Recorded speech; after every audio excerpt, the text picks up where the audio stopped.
para la A y la B, porque la hemofilia C, que en realidad ya no se le llama hemofilia C, sino que se le llama déficit congénito del factor 11, pues esta no va a estar ligada al cromosoma X, esta también va a ser autosómico recesivo, pero va a estar ligada al cromosoma 4. Entonces, dentro de la epidemia, esperen.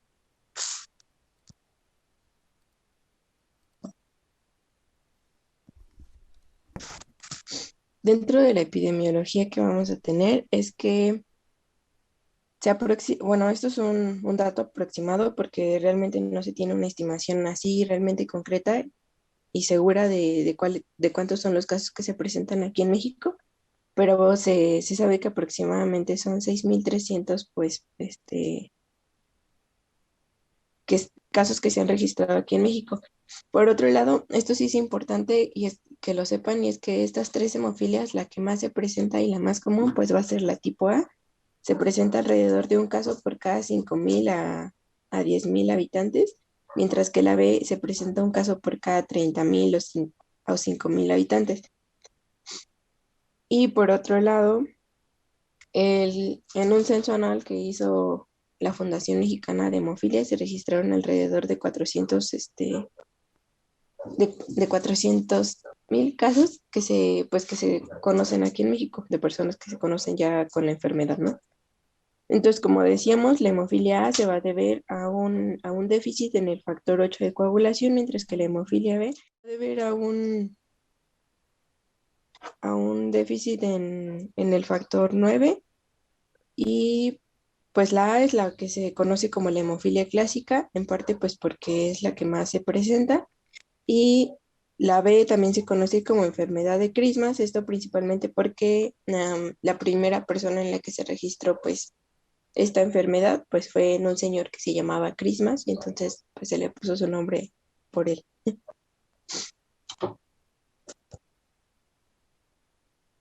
Y como algunos datos dentro de lo que es la hemofilia C, que también es conocida como síndrome de Rosenthal, o como les decía, que es mejor conocido como déficit congénito del factor 11. Ya no se le trata tanto como hemofilia C, pero pues todos estos son pues sinonimias, es lo mismo. En esta el déficit se va a encontrar en lo que es en el factor 11, pero esta, como les decía, no va a estar ligada al cromosoma X, esta va a estar situada en el brazo, bueno, la afección se va a encontrar situada en el brazo largo del cromosoma 4 en la posición 35, y el que se va a ver afectado pues va a ser el gen F11 del factor 11. Y pues esta, al contrario de la otra, por ejemplo, las otras se ven más afectadas, bueno, los que más se ven afectados son los hombres, pero pues por el tipo de herencia. Sin embargo, en esta pues se va a ver, no hay una diferencia entre a quién va a afectar más, y a los hombres o a las mujeres. Y esta es la más rara de las tres, ya que se presenta solo un caso por cada 1.000.000. Sí. Y esta se presenta más en poblaciones judías, tampoco es muy común. Entonces, ¿cuál va a ser su patrón de herencia? Ok, ya dijimos que pues va a estar ligada al cromosoma X. Entonces, por ejemplo, vamos a tener un caso A en el que la que va a tener un gen afectado va a ser la madre portadora. Entonces, en estos casos donde la madre va a ser portadora, vamos a ver que van a salir 50 y 50 afectados, es decir, el 50% de los hijos que vayan a tener estas personas pues van a ser sanos, o bien el 50% de los que tengan van a tener la probabilidad de o bien ser un portador o ser un afectado. Van a ser portadores prácticamente las mujeres, pues porque tenemos dos cromosomas X y entonces pues uno se inactiva y el que se inactiva pues va a permanecer generalmente va a ser el que esté afectado y se va a quedar con el sano, entonces la paciente pues va a tener una parcial o total funcionalidad de este factor de coagulación, por lo tanto no va a tener alteraciones hemorrágicas. Sin embargo, en el hombre, al solo tener un cromosoma X, pues sí se va a ver totalmente afectado. O bien puede que la madre portadora done el cromosoma que se encuentra sano, que el padre, pues, como el padre está sano, no va a portar la enfermedad. Entonces, pues los hijos se van a encontrar totalmente sanos. Por otro lado, el otro caso es que el padre sea el portador y la madre sea sana. En este caso, si el padre es portador, van a salir o todos, bueno, se dice que es un 100% de hijos masculinos sanos y un 100% de hijas portadoras. Esto pues porque el padre, si va a ser, si él es el portador,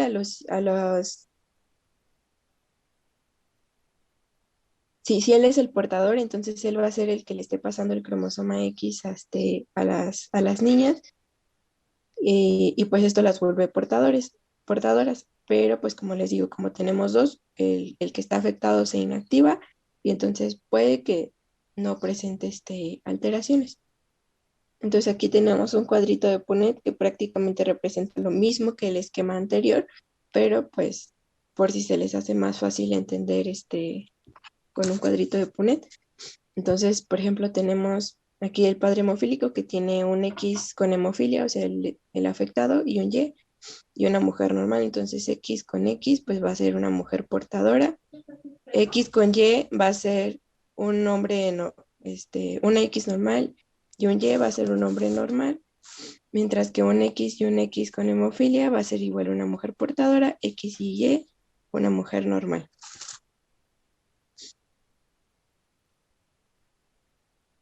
Y en el caso de la hemofilia C, pues es prácticamente lo mismo, solo que en lugar de utilizar pues el, el cromosoma X, pues sería la afección con el cromosoma 4. Entonces les decía que bueno, aquí viene otra parte. Entonces ya sabemos en qué cromosoma se va a encontrar afectado el cromosoma X. Ok, pero ¿qué posiciones? Entonces, para la hemofilia A, la posición que se va a encontrar afectada va a ser, las dos van a ser del brazo largo, pero una va a ser en la posición 28 y otra va a ser en la posición 27. Y pues como su nombre, o sea, ¿qué vamos a tener afectado? El factor de coagulación número 8, entonces el gen que se va a ver afectado es F8. Y en la B, el factor que se va a ver afectado es el 9, entonces ¿qué gen va a estar afectado? El gen F9. Dentro de las mutaciones que se pueden encontrar pues que van a causar esto, en la A, la más común va a ser la inversión del intrón 22 o del intrón 1, pero este tipo de afecciones generalmente se van a encontrar más cuando tenemos una hemofilia pues grave.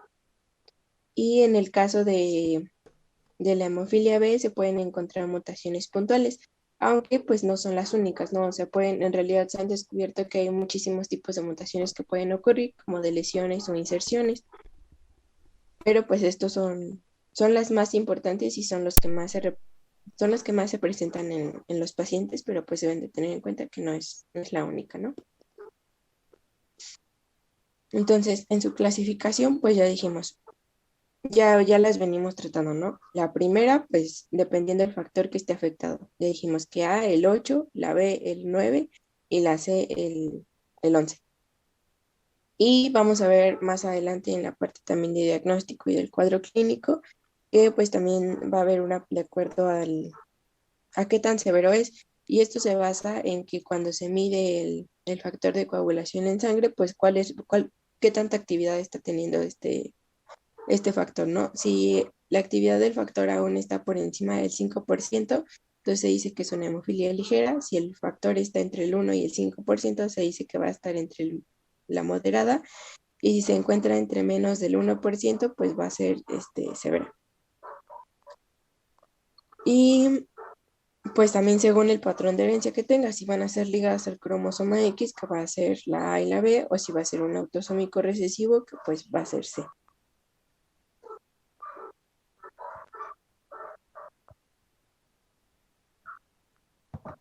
Bueno, ahora vamos a continuar con la fisiopatología. Como bueno, este va a ser un trastorno hematológico y vamos a comenzar con la hemofilia A. Bueno, para que se estén mejor, comprendan mejor, lo que es el vasito va a estar con color rosa Y bueno, los factores de la coagulación van a ser estas como figuritas que son como, tienen forma como de una estrellita de color azul. Los eritrocitos van a ser los de color rojo y las plaquetas van a ser las figuritas que están en color amarillo. Bueno, como sabemos, cuando hay un sangrado de algún vasito, pues el cuerpo, ¿qué es lo que va a hacer? Pues va a tratar de detenerlo, ¿no? Lo normal es que lo detenga. Entonces, pues se va a llevar a cabo la hemostasia primaria, donde en caso de lesión o ruptura de un vasito o lo que sea, van a llegar las plaquetas. Posteriormente a que lleguen las plaquetas, pues van a llegar, se va a activar la cascada de la coagulación, eh, donde los factores que van a llegar, pues primero va a ser el factor 11, después, perdón, el factor 7. El factor 7 después del factor 11, va a activar al 9, el 9 va a activar al 8 y el 8 va a activar al 10. Bueno, de esta imagen que le estoy presentando va a ser de la vía intrínseca. ¿Y qué es lo que va a pasar en la hemofilia A? Como mi compañera ya les dijo, el factor que va a estar disminuido, dependiendo de la gravedad, va a ser este factor 8. Entonces ahora vámonos a la siguiente imagen. Aquí, cuando hay una disminución del factor 8, la cantidad pues no es lo suficiente. Cuando hay una ruptura de un vasito, un sangrado, pues primero van a llegar las plaquetas, ¿no? Van a hacer su actividad que tengan que hacer y posteriormente los factores de coagulación se van a activar. Pero ¿qué es lo que va a pasar aquí? El 7 va a activar al 11, hasta ahí vamos bien, pero el 11 va a activar al 9 y el 9 se supone que tiene que activar al 8, pero ¿qué va a pasar aquí? Pues el 8, su actividad o sus valores están disminuidos, entonces ya no se va a poder llevar a cabo pues todo el proceso de la coagulación. Es de ahí que pues todo el contenido que va a estar en nuestro vasito pues va a salir hacia el exterior de él y aquí va, pues ya va a depender del tipo y de la gravedad que tenga nuestro paciente. Entre menor cantidad de factor 8 tenga, pues mayor van a ser las manifestaciones clínicas. ¿Le puedes dar a la que sigue, por favor? Y aquí, otra vez, en el caso de la hemofilia tipo B, la de Christmas, aquí igual que va a pasar, sangramos, las plaquetas van a llegar, se va a activar la cascada de coagulación, pero ahora aquí el problema va a ser en el factor de coagulación número 9. El 7 sí va a activar al 11. El 11 se supone que activa el 9, pero pues como el 9 tiene una cantidad muy bajita, pues ya no se va a poder llevar a cabo toda esta cascada. Entonces, otra vez, la sangre va a salir al exterior y es de ahí que nos dé las manifestaciones clínicas. Y en el caso de la hemofilia tipo C, pues aquí el que va a estar fallando va a ser el factor 11, igual. Del 7 tiene que activar al 11, pero como el 11 está deficiente, pues ya no se va a poder llevar a cabo todo este proceso. La que sigue, por favor. Bueno, el cuadro clínico aquí va a depender de varios factores. Por ejemplo, en el sexo, las mujeres por lo regular casi no presentan síntomas. Es muy raro. Y en el caso de que lo lleguen a presentar, solamente lo presentan como meteorragia. Y en el caso de los hombres, pues aquí va a depender pues del grado que tengan de los factores de coagulación. En lo más, como recordamos, Citlali les dio una clasificación, ¿no? Donde era ligera, moderada y severa. Cuando los pacientes tienen una hemofilia tipo severa, es decir, que ya tengan menos del 1% de este factor, es cuando van a presentar mayores cantidades pues, de síntomas. Y bueno, por ejemplo, vamos a comenzar desde los neonatitos. En este caso, estos pacientitos, cuando se les aplica la vacuna de la BCG o la administración de la vitamina K, que es intramuscular, aquí los pacientitos en ese sitio de punción van a tener bueno, sí, va a tener un hematoma muy grande. También del cordón umbilical van a sangrar, es decir, posteriormente a que ya se los corten y pasen días, se supone que no, lo más común es que no sangre, pero estos pacientitos sí van a estar sangrando por el cordón umbilical. También pueden presentar hemorragias intracraneales estos pacientitos que se pueden manifestar como convulsiones, como letargo, y bueno, en estos pacientes es común que se la pasen durmiendo, ¿no? Es de ahí que es un poquito difícil diagnóstico en ese momento. En los niños que son un poquito más grandes y que apenas empiecen a caminar, por lo regular, pues se van a caer, ¿no? Al intentar caminar, pues se caen para atrás. Entonces aquí la mamá va a notar que el bebé se va a tener múltiples hematomas en lo que sería en la región glútea. Y pues ya de ahí en los adultos, lo más común que van a presentar van a ser las múltiples equimosis, los sangrados de la mucosa. Esta pues puede ser oral o también puede presentarse como una gingivorragia, o al momento de que los niñitos van a estar, cuando le están haciendo los dientes en esa zona de la encía pueden sangrar, o cuando hay cuando los pacientes mudan de dientes, es decir, de la dentición de leche, cambian a la dentición permanente, aquí van a empezar a sangrar. Pueden presentar múltiples epistaxis, hematuria. Lo más común es de que los pacientes tengan sangrados de tubo digestivo que se pueden presentar como melena. También pueden presentar este sangrado intraarticular, que es la hemartrosis. Principalmente las articulaciones que más afectan van a ser la rodilla, el tobillo, el codo y la cadera. Bueno, sí, y la cadera es un poquito menos frecuente.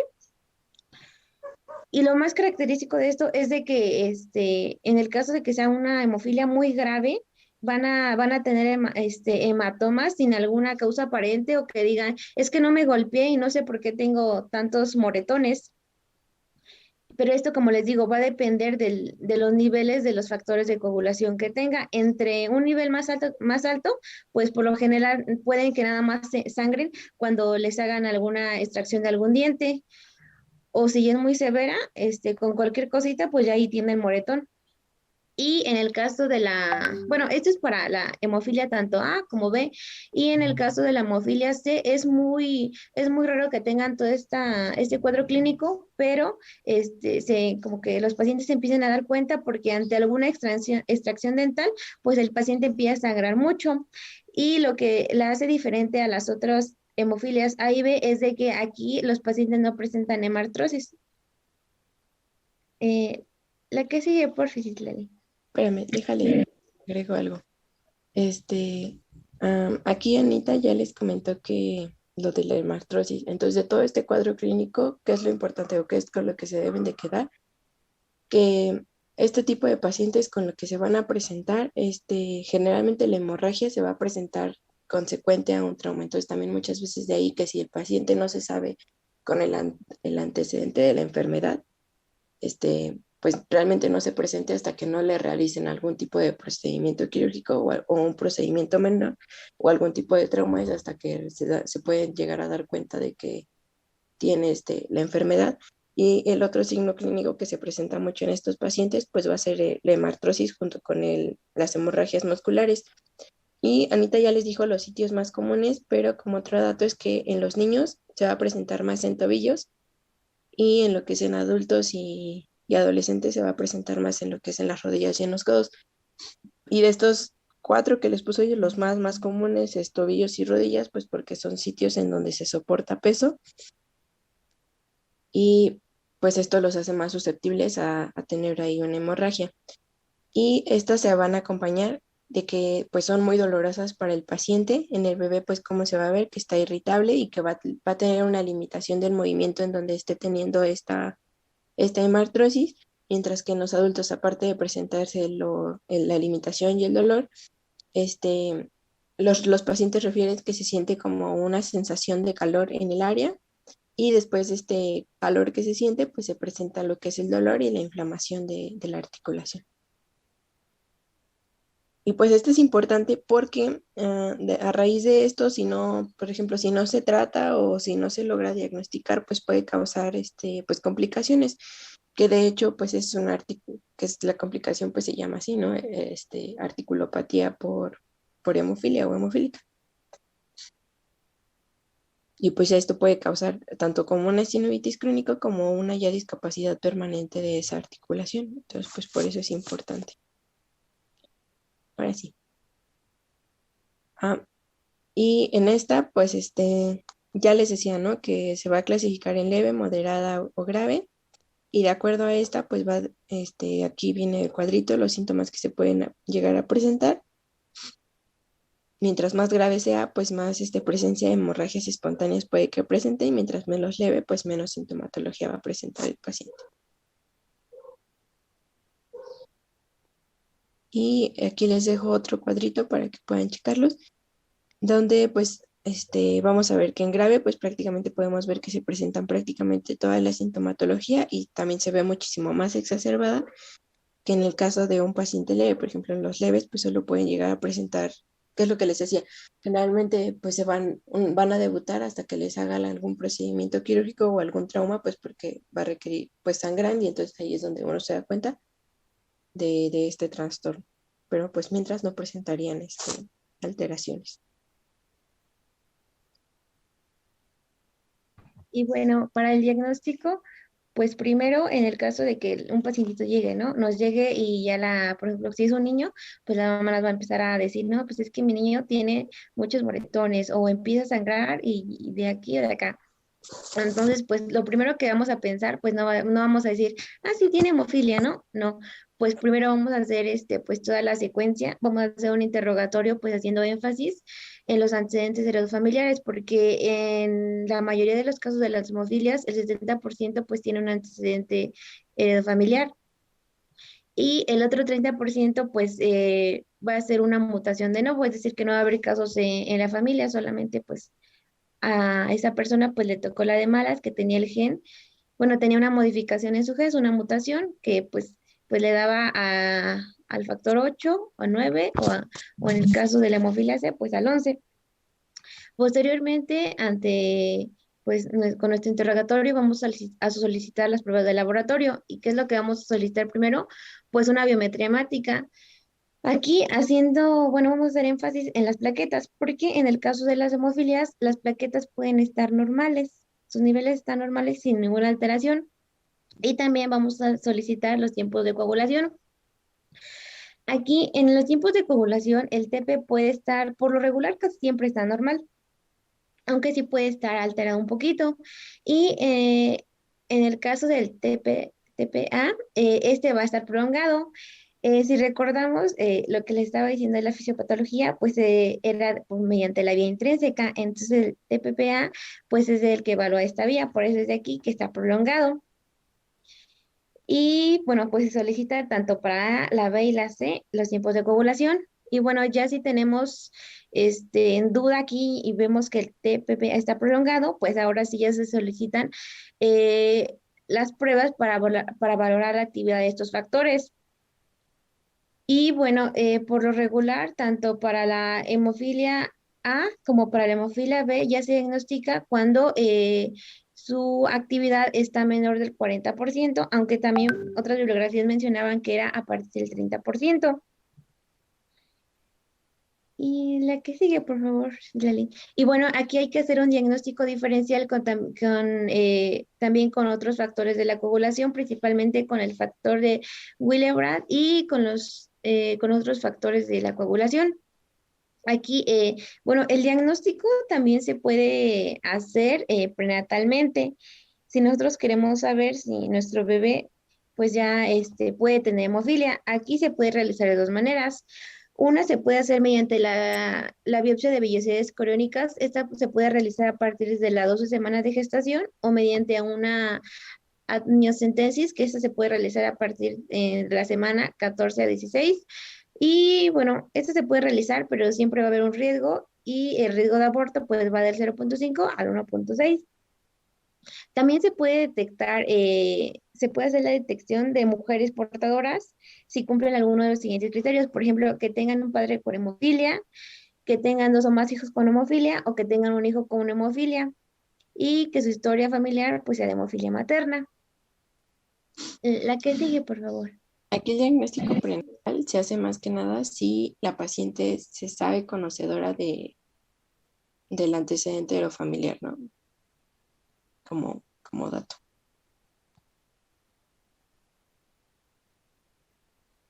Y bueno, aquí el tratamiento, pues va a ser de dos. Va a haber un tratamiento profiláctico y un tratamiento para cuando cuando el paciente tenga episodios de sangrado. Y también vamos a tener el tratamiento no farmacológico. En el caso del tratamiento A y B, pues la profilaxis, pues bueno, todo este tratamiento debe ser administrado intravenoso. Ahorita les voy a decir por qué. En el caso de una profilaxis para la hemofilia A, esta se va a llevar a cabo de 2 a 3 semanas con una dosis de 25 a 40 unidades internacionales por kilogramo, pero esto ya va a ser a criterio de un hematólogo. Todos esos tratamientos pues ya se hacen en segundo y en tercer nivel y por lo general este tratamiento de profilaxis está indicado para los pacientes que tienen una hemofilia grave, es decir, menos del 1% de actividad de este factor. Y el tratamiento de los episodios es decir, cuando hay una hemorragia o cuando el paciente necesita alguna cirugía tanto mayor como menor, se administra una dosis, bueno, sí, se administra una dosis inicial del factor 8 de 50 unidades por kilogramo para que se eleve el factor. Ahorita la vamos a ver, esto ya va a depender de los requerimientos del paciente. Y la dosis inicial se aplica intravenoso, se deja esperar de 8 a 12 horas. Bueno, aquí ya es más criterio como del hematólogo. Y posteriormente se van a dar una dosis o más dosis, igual dependiendo de lo que requiere el paciente. En el caso de la hemofilia B, en los casos de los episodios, aquí la dosis pues es un poquito mayor, de factor 9. Este es de 100 a 100 unidades internacionales por kilogramo. Igual, aquí se espera de 2 a 24 horas, dependiendo de los requerimientos del paciente. Ahorita lo vamos a ver por qué. Y ya si se requiere una segunda dosis o más dosis, aquí la dosis va a disminuir a la mitad. Por ejemplo, si se le estaba dando 100, ahora ya se le van a dar 50 unidades por kilogramo. En este caso, en el caso de la hemofilia C, como es muy raro que los pacientes tengan sangrados o episodios de sangrado, aquí por lo regular igual se administra lo que va a ser el factor 11 y también hay otros medicamentos que sirven tanto como para la hemofilia AB como para la C, que son los medicamentos antifibrolíticos. Estos van a ser dos. Uno es el ácido E-aminocaproico. Este se va a administrar de 4 gramos por vía oral cada 6 horas por una semana. Y el ácido tranexámico, este se administra de 1 a 1,5 gramos por vía oral y este se administra de 3 a 4 veces por semana.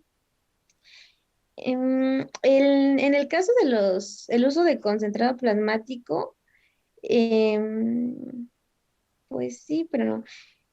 Bueno, por lo regular, la guía de práctica clínica y los artículos que leí decía que lo más recomendable pues era de que nada más, bueno, que se administrara el factor y pero ya purificado y pues ya es muy raro de que se administre el plasma fresco o congelado directamente.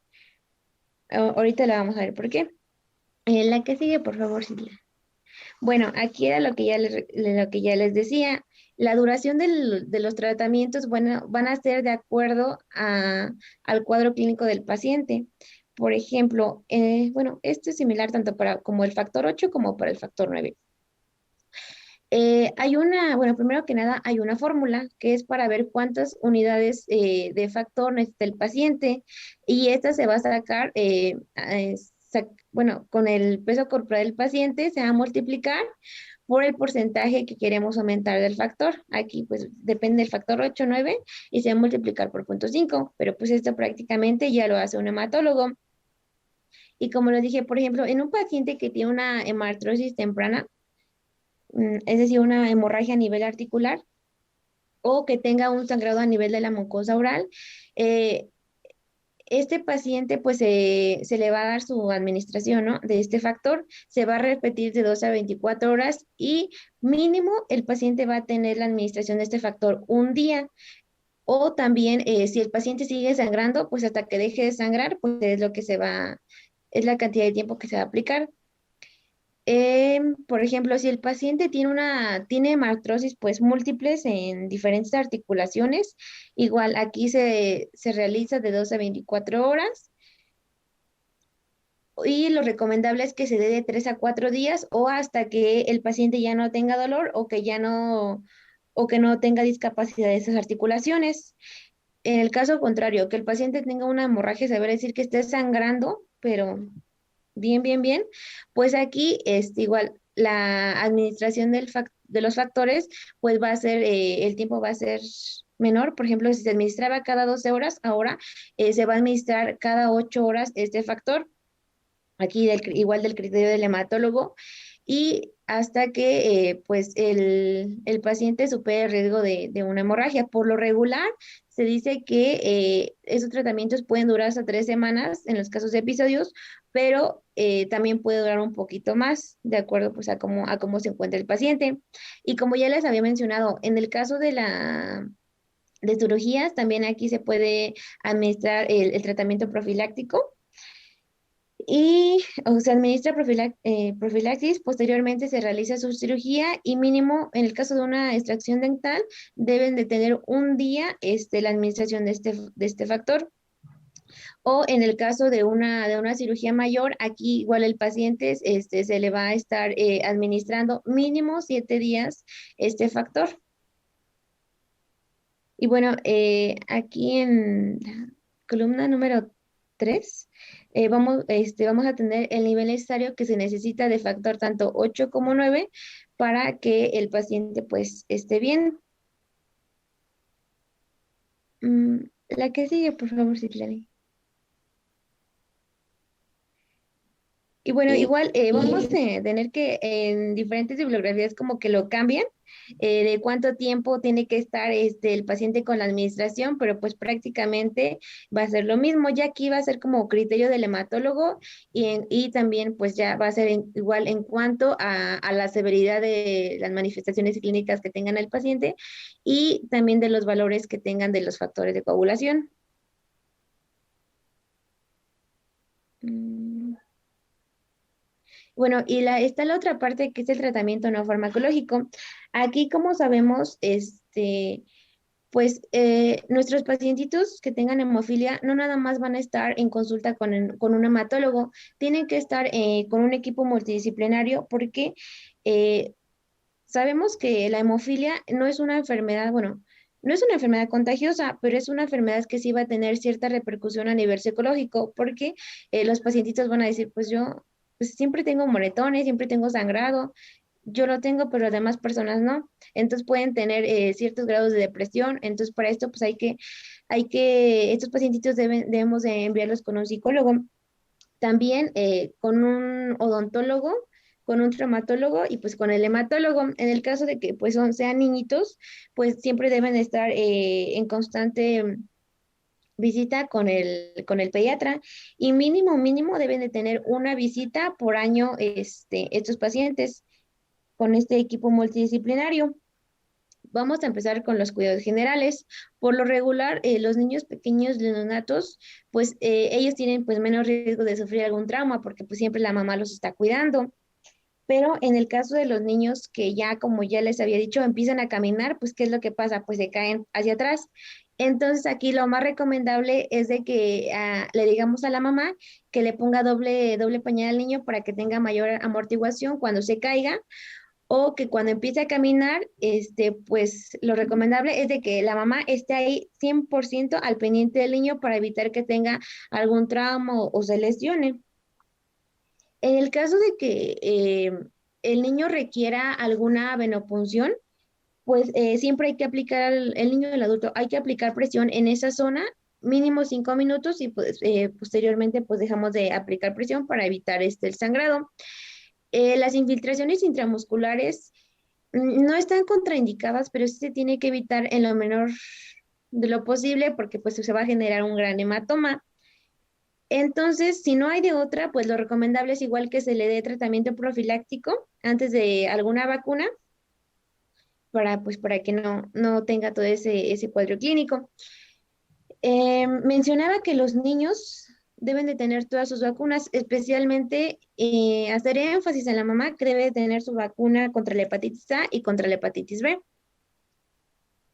Por lo regular, estos pacientes no deben, bueno, más bien, estos pacientes no deben de tener, hacer actividades que que sean de contacto, porque pues aquí se pueden lastimar, se pueden hacer un trauma y pues esto les va a generar más repercusiones. Por ejemplo, si un paciente con hemofilia practicara boxeo, pues ¿qué va a pasar? Pues si él de por sí, ¿no? Su cuerpo genera hematomas y con más golpes, pues va a generar un poquito más, mayor daño en las articulaciones. Entonces, los deportes de contacto están contraindicados, pero sí está recomendado que estos pacientes realicen algún tipo de actividad como ejercicio al aire libre para que se fortalezcan sus músculos, sus articulaciones, y eso sí, deben de tener un cuidado muy especial con el peso, porque como ya lo dijo mi compañera, pues las articulaciones van a ser una de las más afectadas, entonces si hay mayor carga de peso, pues las articulaciones se van a degenerar más.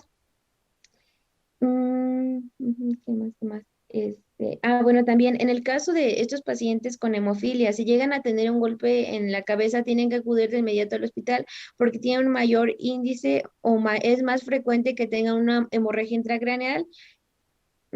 Y en el caso de los niños, por ejemplo, que como ya les dije, están haciendo cambio de incisión, en esa zona pueden sangrar, entonces hay que recomendarle a la mamá que con una gasita pues aplique compresión, en el caso de que el niño ya entienda, ¿verdad?, sobre esa zona y que posteriormente ponga un hielo y que le dé una dieta blanda para pues igual evitar pues que se lastime lo que sería la mucosa de las encías.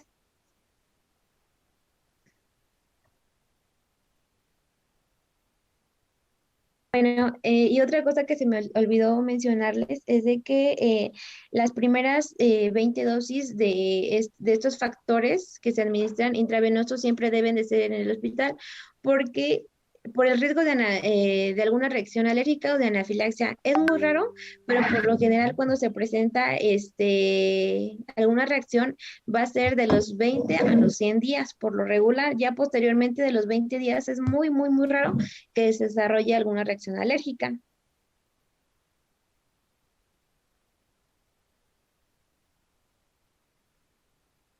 Y bueno, pues tenemos el caso clínico. Este, ¿Alguien gusta leerlo? Claro.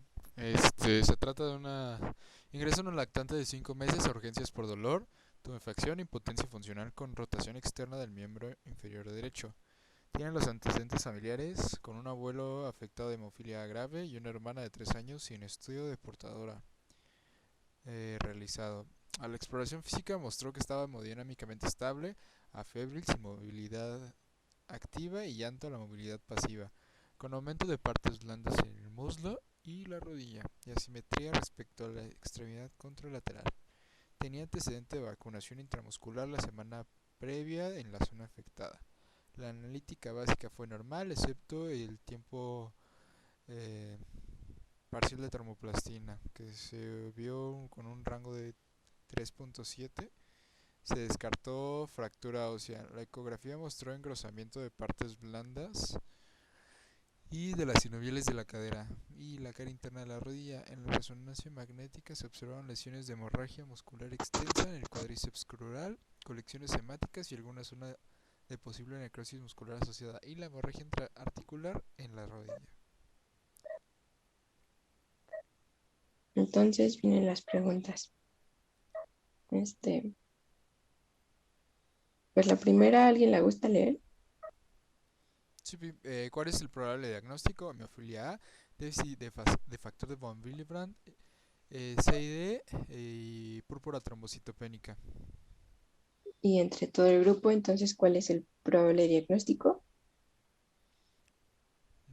La hemofilia podría ser una sospecha, ¿no? Ujú, ujú. Pues sí, hablamos de un probable diagnóstico. Entonces, a mí se me pasó en la parte anterior, pues ya ahí vienen unos estudios, pero pues aún así, si no tuviéramos estos estudios, ¿qué estudios se hubieran solicitado a ustedes? Pues ¿O qué primero que estudios nada, para confirmar este diagnóstico de hemofilia? una biometría hemática para ver si tiene algún dato de anemia y los tiempos de coagulación. Ujú. Sí, muy bien. Y pues aquí ya teníamos los tiempos de coagulación. para confirmar este diagnóstico, pues ya lo que le pediríamos a la paciente, pues ya vimos, ¿no? Tenía más estudios y en base a esto, pues ya nos hacemos más una idea a la hemofilia A. Entonces, pues este pacientito era un niño, ahí sí me pasó a ponerle, pues ya le mandaron a hacer sus estudios de hemostasia y pues la cuantificación de su factor, y el niño tenía un nivel inferior al 1%, entonces pues ya ahí ya se tiene el diagnóstico de hemofilia A.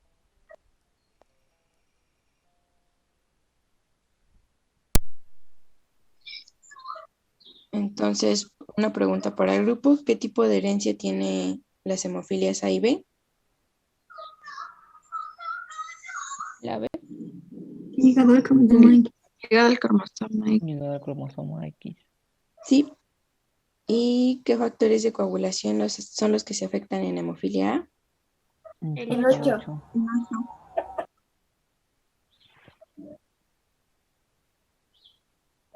¿Y cuál es el tratamiento de elección para hemofilia A? La terapia sustitutiva. Ujú. Y pues ya, eso sería todo de nuestra parte. Ok, pues como ven, esta es una enfermedad rara. El 29 de febrero se celebra el Día de las Enfermedades Raras, ¿sí? Realmente, pues va a ser difícil que veamos, a menos que nos dediquemos a hacer hematólogos, pues es difícil que veamos esto, ¿sí? Se le consideraba como una enfermedad de la realeza, porque antiguamente como se casaban entre ellos,